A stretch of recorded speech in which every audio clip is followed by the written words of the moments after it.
इस वाले प्रॉब्लम में हमें एक सिंपली सपोर्टेड बीम दी हुई है। इस बीम के ऊपर एक यूवीएल लग रहा है। यूवीएल मतलब यूनिफॉर्मली वेरिंग लोडिंग लग रहा है। यूनिफॉर्मली वेरिंग लोडिंग को हम ट्रेंगुलर लोडिंग भी कहते हैं। तो हमसे पूछ रहा है कि इस ट्रेंगुलर लोडिंग के कारण यहाँ पर रिएक्शन R1 और R2 कितना आएगा।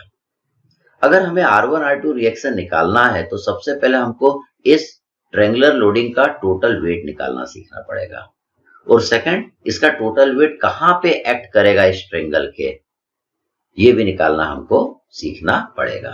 तो पहले देखिए, मैं आपको इस ट्रेंगुलर लोडिंग का टोटल वेट कहां पे एक्ट करता है ये निकालना आपको सिखाता हूं।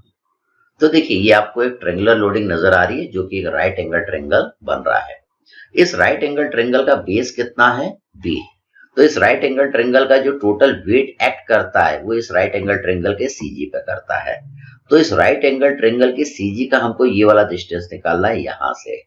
तो देखिए, ये टोटल डिस्टेंस कितना है, बेस का B, तो इसका CG का डिस्टेंस यहां से आता है B/3। ये डिस्टेंस कितना आता है, ये डिस्टेंस आता है B/3।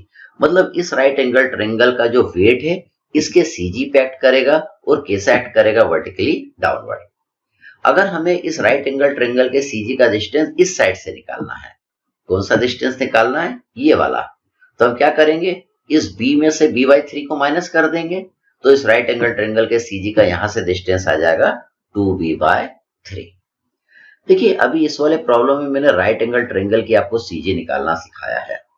जब हम सेंटर ऑफ ग्रेविटी अपना टॉपिक पढ़ेंगे उस केस में राइट एंगल ट्रेंगल के अलावा हम इक्विलेटरल ट्रेंगल भी देखेंगे, आइसोसेलेस ट्रेंगल भी देखेंगे, और स्केलिन ट्रेंगल की भी सेंटर ऑफ ग्रेविटी निकालना सीखेंगे।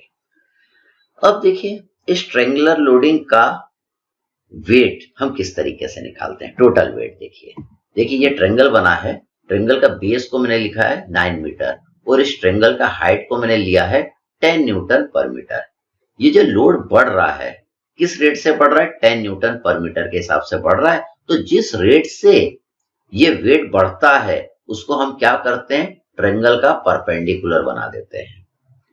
ट्रेंगल का लोड किस हिसाब से बढ़ रहा है, यहां से 10 न्यूटन पर मीटर के हिसाब से ये बढ़ता जा रहा है। तो जिस रेट से ये बढ़ता है उसी को हम क्या करते हैं, ट्रेंगल का परपेंडिकुलर डिस्टेंस बना देते हैं। ट्रेंगल का बेस कितना है, 9 मीटर। तो इस ट्रेंगल का जो टोटल एरिया आएगा वो किसको बताएगा, इस ट्रेंगल के टोटल वेट को बताएगा। तो देखिए, ट्रेंगल का एरिया कैसे निकालते हैं, half into base into height. तो हाफ, बेस कितना है 9 मीटर, हाइट क्या है 10 न्यूटन पर मीटर। तो देखिए, मीटर से मीटर आपका कैंसिल आउट हो जाएगा, तो इसका टोटल वेट कितना आ जाएगा, ये आ जाएगा आपका 45 न्यूटन। किसके जितना, ट्रेंगल के एरिया के जितना। ये टोटल वेट कहां पे लगेगा, इस ट्रेंगल के CG पे लगेगा। कैसा लगेगा, वर्टिकली डाउनवर्ड लगेगा। वेट कितना हुआ, 45 न्यूटन। अब CG का ये वाला डिस्टेंस हम जानते हैं, यहां से ये वाला डिस्टेंस कितना आता है, B/3। अगर ये टोटल B है तो CG का ये डिस्टेंस कितना आता है, B/3। अगर ये टोटल 9 है तो CG का ये डिस्टेंस कितना आएगा, 9/3। 9/3 आप करेंगे तो कितना आ जाएगा, ये डिस्टेंस आपका आ जाएगा 3 मीटर।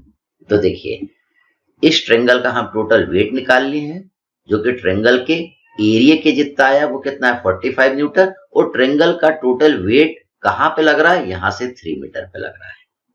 इसका टोटल वेट निकालने का एक और तरीका देखिएगा। यहां पे हम जानते हैं कि यहाँ पे जो वेट बढ़ रहा है किस रेट से बढ़ रहा है, 10 न्यूटन पर मीटर के हिसाब से बढ़ रहा है। मतलब यहाँ पे जो वेट रहेगा वो वेट कितना रहेगा, 0 न्यूटन। यहां से 1 मीटर में जो वेट की इंटेंसिटी आएगी, कहां पे, 1 मीटर पे, 1 मीटर पे। 1 मीटर पे कितना आएगी, 10 इंटू 1, दैट इज 10 न्यूटन की आएगी।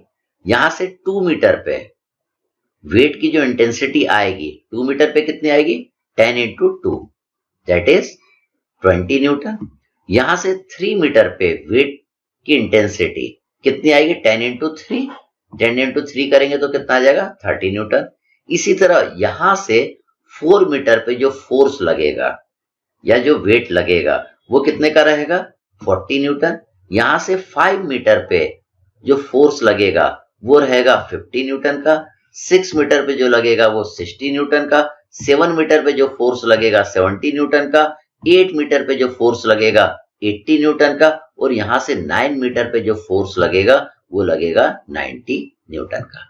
क्योंकि वेट जो बढ़ रहा है वो 10 न्यूटन पर मीटर के हिसाब से बढ़ रहा है, तो 1 मीटर पे 10 इंटू 1, 2 मीटर पे 10 इंटू 2, 3 मीटर पे 10 इंटू 3, 4 मीटर पे 10 इंटू 4, 5 मीटर पे जो फोर्स लगेगा वो 10 इंटू 5 दैट इज 50 न्यूटन का लगेगा।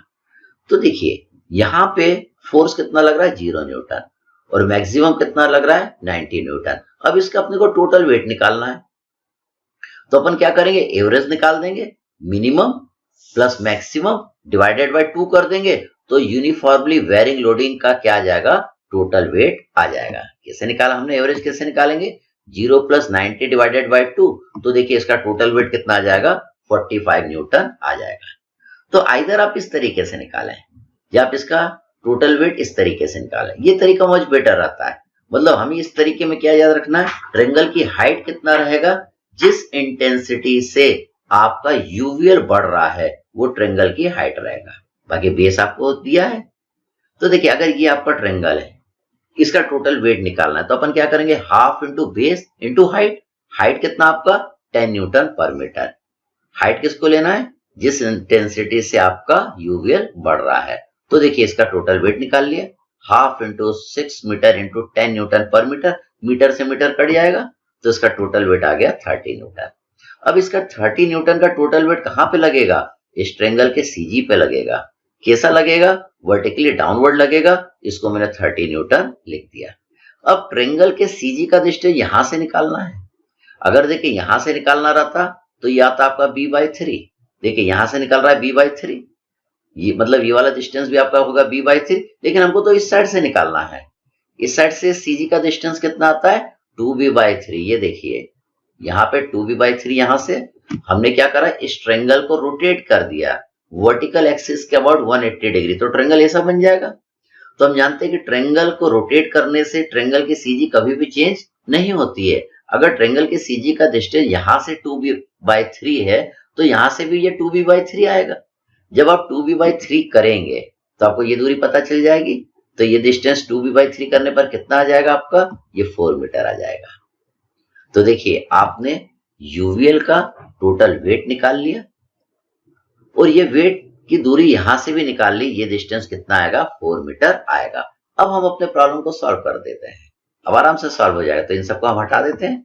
अब देखिए हम अपने प्रॉब्लम को देख रहे हैं। तो देखिए R1 R2 निकालना है, तो R2 निकालना रहता है तो हम क्या करते हैं, हम R1 पे मोमेंट लेते हैं। किस पॉइंट पे, इस पॉइंट पे मोमेंट लेते हैं। तो R1 का मोमेंट तो इस पॉइंट पे कितना हो जाएगा, ये आपका 0 हो जाएगा, क्योंकि R1 वाला इसी पॉइंट से पास होके जा रहा है। अब 30 का मोमेंट यहाँ पे लेंगे तो कितना लिखेंगे 30 इंटू 4, और इसका मोमेंट देखिए कैसा आ रहा है, ये आ रहा है आपका क्लॉकवाइज। अब R2 का मोमेंट यहाँ पे लेना है तो कितना लिखेंगे R2 इंटू 6, और इसका मोमेंट देखिए कैसा आ रहा है, ये आपका एंटी क्लॉकवाइज आ रहा है। अब हम कंडीशन ऑफ इक्विलिब्रियम लगा देंगे, clockwise moment minus anti clockwise moment equal to 0, तो इससे देखिए आपकी R2 की वैल्यू आ जाएगी। R1 की वैल्यू निकालना है तो हम कंडीशन ऑफ इक्विलिब्रियम की सेकंड इक्वेशन लगा देंगे, that is sigma v equal to 0। तो देखिए ये सेकंड इक्वेशन लगाई, तो R2 की वैल्यू तो यहां से आ गई, वो R2 की वैल्यू यहाँ पे पुट कर देंगे, तो R1 की वैल्यू भी आ जाएगी। तो देखिए अपना आंसर क्या आ जाएगा, R2 आपका आ जाएगा 20 न्यूटन और R1 आपका आ जाएगा 10 न्यूटन।